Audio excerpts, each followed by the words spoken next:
everybody. Thank you for joining me today. So, today is day 4 of the 25 days of Christmas sketches, and I'm so excited because this is another one of my favorite sketches from Operation Right Home. It's simple in that it's just the two panels, which are the same size, just slightly, I guess, off centered of each other, so that way you can see a little bit of the one underneath peeking out. And then you have the strip. And for me, I always add in a base paper. The card we're going to be doing is A2 size. So I decided to do it as a top folding card. So it's cut at 4¼ by 11 and then scored at 5½. And I've already pre-stamped and embossed the same tree that we used in yesterday's sketch. So we're going to go ahead and start with our mat. And for the most part, I always use a mat on my cards because I think it just gives it a little bit more weight. So the mat piece is going to be 4 1/8 by 5 3/8. And then our pattern paper is going to be 4 by 5 1/4. And I'm just taping with my ATG tape and using the art glitter glue.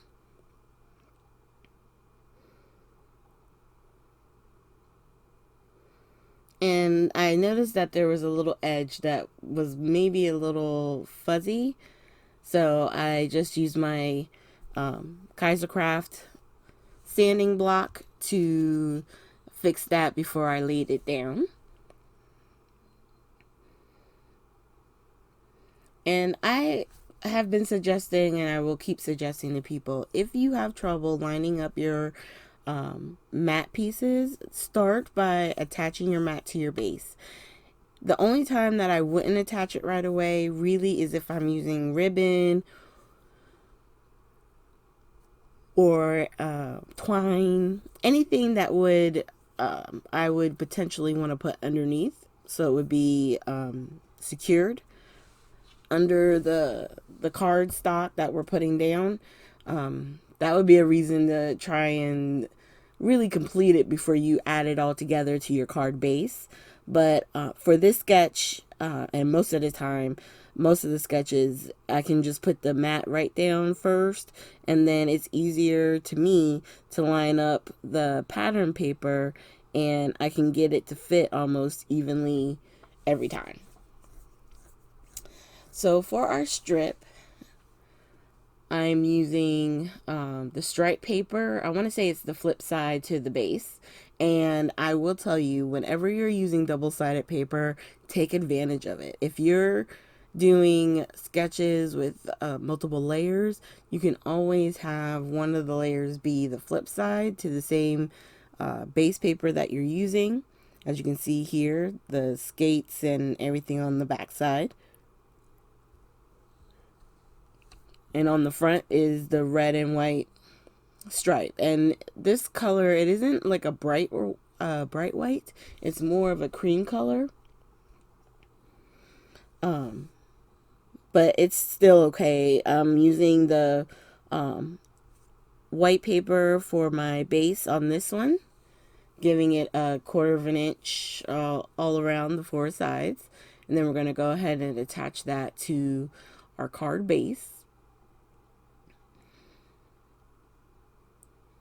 And a lot of times people ask me about why do I use the art glitter glue and ATG tape, and really the quick answer would be that it gives me more time to move things around.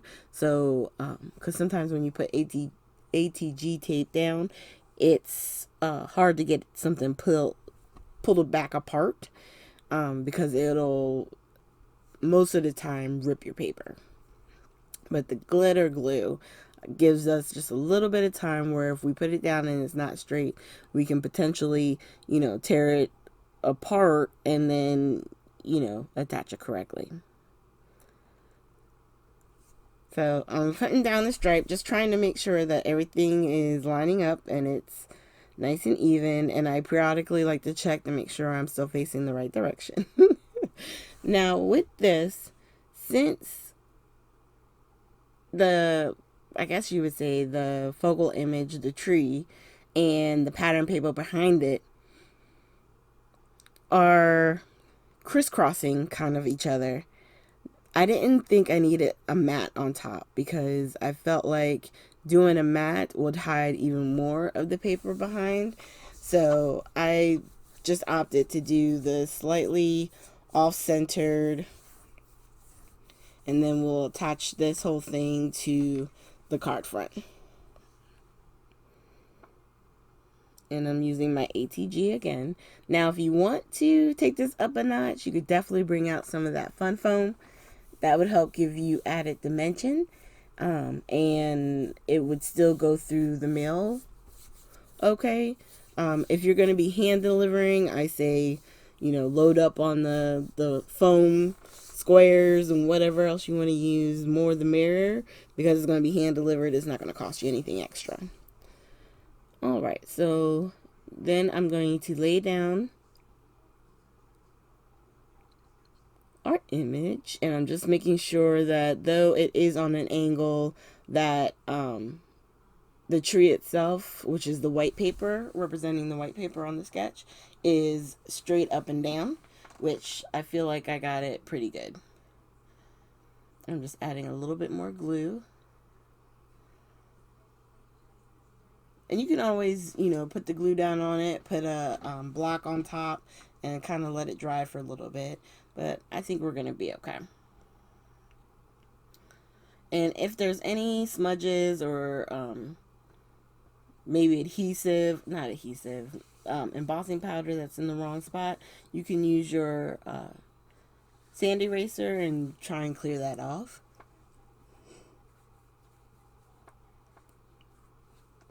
So now I'm looking at the sticker sheet and I'm trying to figure out, okay, so which of the sentiments do I want to use for this particular card? And I know that the sketch itself has, I think it's like 3/4 by 2 3/4 as far as the sentiment square or rectangle, however you want to call it. I didn't want to do all that. I really wanted to use up elements that came into the kit itself, and since I had the sticker sheet and it had sentiments on it, I decided that that's what I wanted to use, and it just fits perfectly right there at the bottom, so that's what I went with. And sketches are meant to inspire you. You can step outside of the box. It could just be a jumping off point on an idea that you may have, and this one is so easy to mass produce that I'm showing you. I did 2 other cards off screen, very similar, just different sentiments, and there you have it, like 3 cards done in a matter of time, because this sketch is pretty simple in that it's very easy to put together. So thank you guys so much for joining me today. Make sure you hit the like, subscribe, and share button. And please click the bell, because the bell will give you an alert of whenever I'm uploading videos. And obviously for the month of December, there's going to be a video a day until Christmas Day. And then after that, I'll probably take a little vacation because it's definitely a lot. Last year I had the 12 days of Christmas, and this year we're doing 25. But it has been fun, and I hope you guys are enjoying it, and I can't wait to see you with day 5.